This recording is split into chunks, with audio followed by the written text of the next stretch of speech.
ये good morning sir. ये वाला जो वीडियो मैं बना रहा हूँ उसका पर्पस ये है कि जो इन लोगों ने टैली का एड ऑन जो लोग यूज़ कर रहे हैं और वो अगर टैली प्राइम में माइग्रेट होना चाहते हैं तो उनके एड ऑन टैली प्राइम में सपोर्ट कर रहे हैं कि नहीं कर रहे, वो कैसे चेक कर पाए। तो उसके लिए ये वीडियो बनाया है। और जो भी हमारे कस्टमर है जिन लोगों ने हमें हमारे से टैली का कस्टमाइज करवाया हुआ है और वो टैली प्राइम में माइग्रेट होना चाहते हैं, तो माइग्रेट होने से पहले वो लोग जो भी एड ऑन है कस्टमाइज सॉल्यूशन जो अभी तक वो लोग टैली ERP9 में यूज़ करते थे, वो एक बार चेक कर ले कि वो उसमें चल रहा है कि नहीं चल रहा है। अगर वो सपोर्ट कर रहा है तो वो टैली प्राइम में माइग्रेट हो सकते हैं, और अगर वो सपोर्ट नहीं कर रहा है तो जो हमारे कस्टमर है उनको रिक्वेस्ट है कि आप पहले हमसे वो फाइल रिपेयर करवा लीजिए, ठीक है, टैली प्राइम के हिसाब से। फिर उसके बाद आप टैली प्राइम में माइग्रेट होइए। तो ये कैसे प्रोसीजर क्या है कि आप अपना एड ऑन फाइल या कस्टमाइज फाइल कैसे चेक कर पाओगे टैली प्राइम के अंदर कि ये टैली प्राइम में सपोर्ट कर रहा है कि नहीं कर रहा है, यानी ये चलेगा कि नहीं चलेगा। ठीक है, तो मैं स्टार्ट करता हूँ। तो सबसे पहले क्या करना है कि आपका जो भी एड ऑन है जो आपका चल रहा है वो टैली ERP9 में, उस फाइल को आपको कॉपी करके टैली प्राइम के फोल्डर में रखना है जो भी अच्छा। और सबसे पहले तो क्या है कि हो सके तो आप टैली प्राइम को मतलब ये पहले टैली प्राइम के एजुकेशनल वर्जन में ये सब चेक कर लीजिए, उसके बाद टैली प्राइम को आप एक्टिवेट कीजिए। ठीक है, अब क्या करना है तो मैंने बताया कि सबसे पहले आपको जो भी कस्टमाइज फाइल है उसको आपको टैली प्राइम के जो टैली प्राइम जिस लोकेशन में जिस डायरेक्टरी में इंस्टॉल हुआ है वहां पे आपको रखना है, पेस्ट करना है। ठीक है, तो अब कितने कस्टमाइज फाइल आपके चल रहे हैं वो आपको कैसे पता चलेगा। तो आपको क्या करना है, एक तो हो सकता है कि अब दो टाइप से लोग कस्टमाइज फाइल को कॉन्फ़िगर करते हैं। एक तो ऑनलाइन करते हैं, यानी ऑनलाइन इन द सेंस कि टैली की साइट पे रिमोट TDL से वो कॉन्फ़िगर करते हैं, यानी टैली की साइट पे यूजर नेम ID पासवर्ड करके लॉगिन होते हैं और वहां से वो TCP फाइल को एड ऑन फाइल को कॉन्फ़िगर करते हैं अपने टैली में। तो जो आपके रिमोट TDL है वो आपको वहां से डाउनलोड करने हैं, और जो आपके लोकली पड़े हैं तो वो आपको लोकली जहां जिस लोकेशन में वो TDL फाइल्स है वहां से आपको कॉपी करके टैली प्राइम के डायरेक्टरी में आपको रखने हैं, यानी टैली प्राइम जिस फोल्डर में इंस्टॉल हुआ है वहां पे आपको पेस्ट करना है। तो लोकली आपको कैसे पता चलेगा, तो आपको क्या करना है कि अभी का आपका टैली आपको स्टार्ट करना है। ठीक है, और टैली यानी टैली ERP9 आपको स्टार्ट करना है। उसके बाद आपको App12 कॉन्फ़िगर में जाना है, फिर आपको प्रोडक्ट एंड फीचर्स में जाना है। ठीक है, और उसके बाद आपको यहाँ पे F4 बटन को क्लिक करना है। तो जब आप F4 बटन क्लिक करोगे तो यहाँ पे आपको list of TDL files to preload on startup में आपके जो भी कस्टमाइज फाइल एक्टिव है, ठीक है, वो सारे फाइलों के नाम यहाँ पे आपको डिस्प्ले होंगे। तो जहाँ पे अगर आपका सपोज मान लो कि पर्टिकुलर किसी लोकेशन पे है तो आगे पाथ लिखा होगा फिर D:/टैली ERP9/bm.tcp या ऐसा कोई भी फाइल का नाम लिखा होगा, उसका मतलब कि एक bm.tcp वाला फाइल चल रहा है आपका जो D के अंदर टैली ERP9 के अंदर फोल्डर में है। ठीक है, तो वो उस तरह से आपको लोकेशन फाइंड करना है कि कौन से कस्टमाइज फाइल आपके कहाँ से कॉन्फ़िगर किए गए हैं। ठीक है, तो वहाँ से आपको वो कस्टमाइज फाइल को कॉपी करके टैली प्राइम के फोल्डर में रखना है। और हो सकता है कि कुछ जगह पे मतलब हो सकता है कि आपके टैली में पाथ नहीं लिखा है, आपके टैली में सीधा डायरेक्ट फाइल का नाम लिखा है, जैसे इसमें लिखा है bm basic 01 122020.tcp। इसका मतलब कि ये वाला जो कस्टमाइज फाइल है वो टैली ERP9 के फोल्डर में है।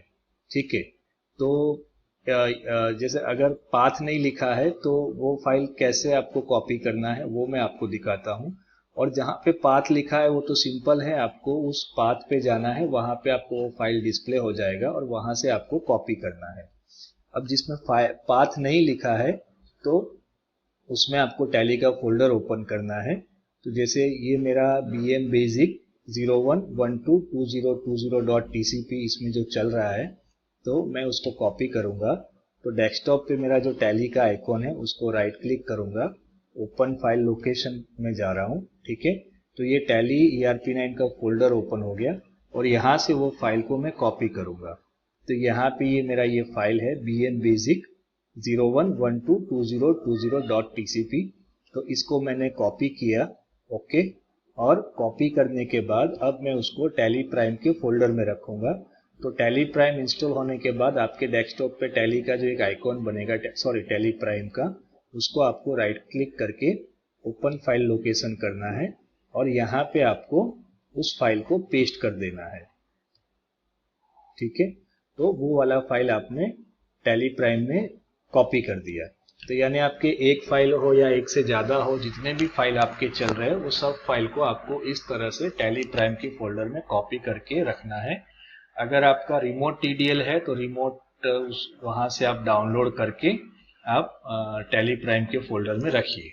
ठीक है, उसके बाद आपको क्या करना है, आपको टैली प्राइम को स्टार्ट करना है।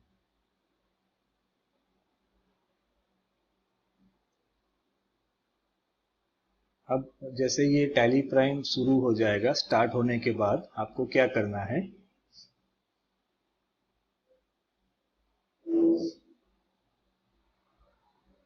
ठीक है, आपका अगर लाइसेंस एक्टिवेट नहीं है तो इस तरह से विंडो आएगा और यहाँ पे टी, ये जो कंटिन्यू इन एजुकेशनल मोड, उस बटन को आपको क्लिक करना है। तो ये आपका सिलेक्ट कंपनी या ऐसा मतलब सिलेक्ट कंपनी का स्क्रीन आ जाएगा। ठीक है, या तो आप, अब आपको क्या करना है कि आपको आपका कंपनी ओपन कर देना है सबसे पहले, जो आपने डेटा टैली प्राइम में माइग्रेट किया होगा। ठीक है, तो आपको कंपनी ओपन कर देना है और कंपनी ओपन करने के बाद, ठीक है, आपको क्या करना है, यहाँ पे F1 हेल्प में जाना है, फिर उसके बाद आपको TDL एंड एड ऑन में जाना है। ठीक है, उसमें जाने के बाद आपको यहाँ पे जो F4 manage local TDLs button है उसको क्लिक करना है और उसमें जाने के बाद आपको ये जो फर्स्ट वाला ऑप्शन है उसको यस करना है। ओके, और यहाँ पे आपको वो फाइल को सिलेक्ट करना है। अगर सपोज आपका यहाँ पे वो डायरेक्ट वो टैली प्राइम का फोल्डर ओपन नहीं हो रहा है तो आप सिलेक्ट फ्रॉम ये ड्राइव में आपको जाना है, फिर वहां से आपको आपका टैली प्राइम का फोल्डर कौन सा है वो ओपन करना है। जैसे मैं C में जा रहा हूँ, फिर उसके बाद प्रोग्राम फाइल्स में जा रहा हूँ, फिर उसके बाद मैं टैली प्राइम में जा रहा हूँ। तो ये मेरा टैली प्राइम का फोल्डर ओपन हो गया और वहाँ पे मैंने वो फाइल पहले से कॉपी करके रखा था, वो फाइल यहाँ पे मुझे डिस्प्ले हो जाएगा। ठीक है, तो मैं वहाँ पे ये वाला फाइल को सिलेक्ट करके एंटर करके ये वाला जो ऑप्शन है लोड TDL, उसको यस करके एंटर कर देता हूँ। तो इस तरह से आपको फाइल को टैली प्राइम में कॉन्फ़िगर करना है। अब देखिए, अगर वो टैली प्राइम में सपोर्ट नहीं कर रहा है, कुछ एरर है, तो इस तरह से आपको नोट लोडेड एरर करके एक मैसेज आ जाएगा। ठीक है, तो अगर आपको ऐसा कोई मैसेज आता है तो अगर आप हमारे कस्टमर हैं तो आप हमें कांटेक्ट कीजिए, या तो आप किसी और डेवलपर से बनाया हुआ है तो आप उसको कांटेक्ट कीजिए। ठीक है, तो मेनली मैंने आपको बताया कि आप आपके जो भी एड ऑन है, जो अभी भी टैली ERP9 में आप चला रहे हो, यूज कर रहे हो, और आप टैली प्राइम में माइग्रेट होना चाहते हो, तो माइग्रेट होने से पहले वो एड ऑन चलेगा कि नहीं चलेगा, ठीक है, या वो सपोर्ट कर रहा है कि नहीं कर रहा है, उसमें कुछ एरर है कि नहीं है, वो आपको कैसे पता चले, उसकी जानकारी मैंने आपको इस वीडियो से दी है। ठीक है, और हो सकता है कि मे भी कभी किसी एड ऑन में ऐसा भी हो सकता है कि यहाँ पे आपको एरर नहीं दे रहा है, ठीक है। तो इसका मतलब कि वो, बट हो सकता है कि जो भी कुछ चीज डेवलप की गई हो कोई मास्टर लेवल पे या कुछ वाउचर लेवल पे, ठीक है, तो वो वहां पे में भी वो चीज जो है वो आपको डिस्प्ले नहीं हो रही है, ठीक है। तो ऐसा भी हो सकता है। तो एक बार यहाँ पे देख लो, अगर ये तुरंत ही एरर आ जाता है तो वो तो आप चेक नहीं कर पाओगे, बट या तुरंत एरर नहीं आता है तो आपको जो भी आपने कस्टमाइज करवाया हुआ है वो आपको टैली प्राइम में एंट्रीज करके चेक करना पड़ेगा। अगर कुछ एंट्रीज में आपने करवाया है वाउचर एंट्री में तो वो आपको देखना पड़ेगा कि वो दिख रहा है कि नहीं दिख रहा है। अगर आपने कुछ प्रिंटिंग लेवल पे किया है तो आपको प्रिंट प्रीव्यू वगैरह देख के चेक करना पड़ेगा इनवॉइस वगैरह का कि वो उस तरह से डिस्प्ले हो रहा है कि नहीं हो रहा है। अगर आपने कुछ मास्टर लेवल पे कुछ करवाया है तो वो आपको देखना पड़ेगा, ठीक है। तो मैंने इस वीडियो से कोशिश की है कि आप लोग कैसे अपना customize file, add on file अपने आप चेक कर पाओ कि टैली प्राइम में वो सपोर्ट करेगा कि नहीं करेगा, उसमें कुछ एरर है कि नहीं है। और अगर एरर है तो आप आपके जो भी डेवलपर है उनको कांटेक्ट कीजिए, सबसे पहले वहां से आप उस फाइल को रिपेयर करवाइए और उसके बाद आप टैली प्राइम में माइग्रेट होइए, ठीक है। और जो भी हमारे कस्टमर है वो मैं यहाँ नीचे डिस्क्रिप्शन में हमारा कांटेक्ट नंबर, ईमेल आईडी वगैरह लिख दूंगा, तो आप उस पे उससे हमें कांटेक्ट कर सकते हैं ताकि हम आपका जो भी फाइल है वो जल्द से जल्द माइग्रेट करके आपको रिपेयर करके दे सके। Thank you very much sir.